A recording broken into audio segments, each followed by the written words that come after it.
صباح النور، صباح الخير، كي راكم؟ إن شاء الله قاعد تكونوا بخير وتكونوا بصحة جيدة يا رب. جيتكم فيديو جديد اليوم، جيتكم بوصفة العصير. على بالي باللي أسهل حاجة ما كاش منها هي العصير.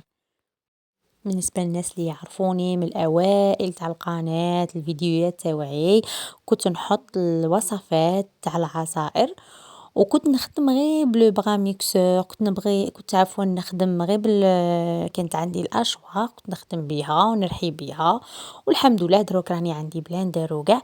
انا درت لكم هذه الوصفه باش نشوف التفاعل تاعكم معاها، باش ندير لكم عصائر واحد اخرين. على بالي بلي بزاف منكم اللي يبغوا بكميه صغيره يديروا بزاف عصير.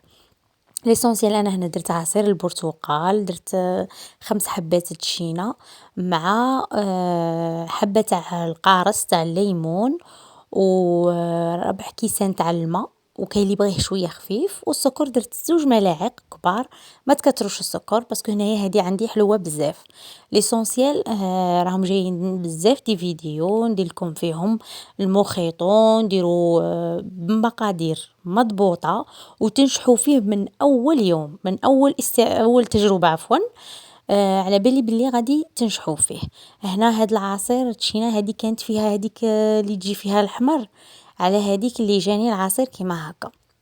قلت لكم 5 حبات عفوا تاع التشين تاع البرتقال، وحبه تاع القارص، حبه تاع الليمون. رحيتهم مليح مع 4 كيسان تاع الماء، اي كيس تقدروا توزنوا به، و2 ملاعق كبار تاع سكر. هنا تبغوا خفيف شويه تقدروا تزيدوا نص كاس ولا كاس تاع الماء، ويجي بزاف بزاف شباب، وتستمتعوا به.